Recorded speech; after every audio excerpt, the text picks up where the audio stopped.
Assalamualaikum warahmatullahi wabarakatuh. Rabbi shrah li sadri wa yassir li amri wahlul 'uqdatam min lisani yafqahul qawli. Baiklah, sebelumnya perkenalkan saya Ratih Wulandari dengan NIM 2522255. Video ini bertujuan untuk memenuhi tugas mata kuliah ilmu pendidikan dengan dosen pengampu Ibu Radiatul Husni SPD MKom. Tugasnya adalah mereview sebuah buku, dan saya memilih buku Konsep Dasar Pendidikan Luar Sekolah ciptaan Profesor Dr. Andus Sulaiman Joseph. Buku ini memiliki 170 halaman dengan bab-bab. Saya memilih 3 bab dalam buku ini untuk direview. Nah, baik, saya akan masuk ke review materi pertama, yaitu pendidikan luar sekolah. Ada yang tahu apa itu pendidikan luar sekolah? Pendidikan luar sekolah adalah pendidikan yang dilaksanakan di luar jalur pendidikan formal. Pembahasan tentang pendidikan luar sekolah memang menarik, karena pendidikan luar sekolah merupakan sistem baru dalam dunia pendidikan yang bentuk dan pelaksanaannya berbeda dengan pendidikan sekolah yang sudah ada. Dalam pendidikan luar sekolah, terdapat hal-hal yang sama-sama penting dibandingkan dengan pendidikan luar sekolah, seperti bentuk pendidikannya, tujuan pendidikannya, sasaran pendidikannya, cara pelaksanaan pendidikannya, dan lain sebagainya. Nah, di samping merupakan hal yang menarik untuk mempelajari pendidikan luar sekolah, terdapat juga kesulitan dalam mempelajari pendidikan luar sekolah, yaitu pendidikan luar sekolah merupakan suatu sistem yang baru dikenalkan secara umum kepada masyarakat akhir-akhir ini saja, yakni pada tahun 1970. Nah, sekarang kita masuk ke materi sasaran pendidikan luar sekolah.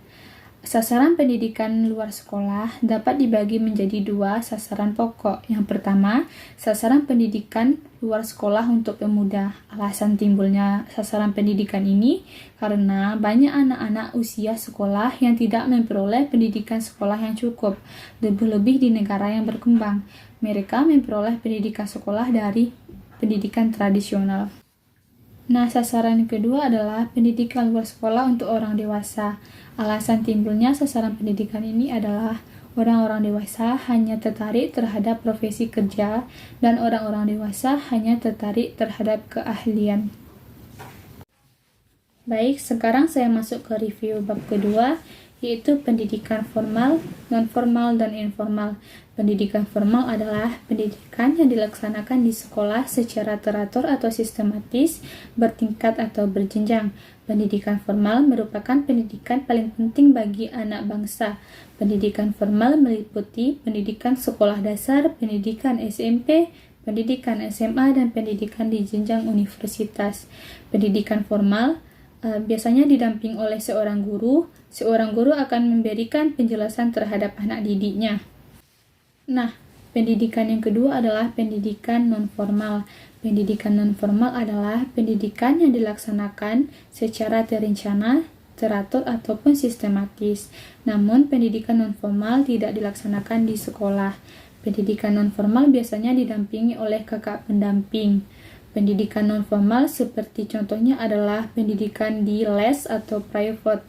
Pendidikan non-formal hampir sama dengan pendidikan non-formal, tetapi tidak dilaksanakan di sekolahan. Yang terakhir ada pendidikan informal. Pendidikan informal adalah pendidikan yang berasal dari keluarga atau lingkungan sekitarnya. Keluarga memiliki peran penting terhadap pendidikan anaknya. Seorang anak juga butuh keluarga dalam pendidikannya. Seseorang juga memperoleh pendidikan informal dari kegiatan sehari-hari yang dilakukannya. Baik, sekarang saya akan masuk ke review bab terakhir, yaitu pendidikan seumur hidup. Apa itu pendidikan seumur hidup? Pendidikan seumur hidup adalah pendidikan yang berlangsung secara kontinu tanpa melihat batas waktu dan tempat. Pendidikan seumur hidup dilaksanakan dari sejak lahir sampai akhir hayat manusia. Apa tujuan dari pendidikan seumur hidup? Nah, tujuan dari pendidikan seumur hidup adalah menambah wawasan, lebih memperkenalkan diri sendiri, membuat hal-hal yang positif. Hanya itu yang dapat saya sebutkan dari tujuannya. Sekarang masuk ke contoh pendidikan seumur hidup. Apa contoh pendidikan seumur hidup? Nah, contohnya ada seorang mahasiswa yang berusia lebih dari 40 tahun ke atas di sebuah universitas dan tidak diberlakukannya keadilan sosial dalam pendidikan. Pendidikan seumur hidup sangat penting karena setiap manusia butuh pendidikan dari lahir sampai akhir hayatnya.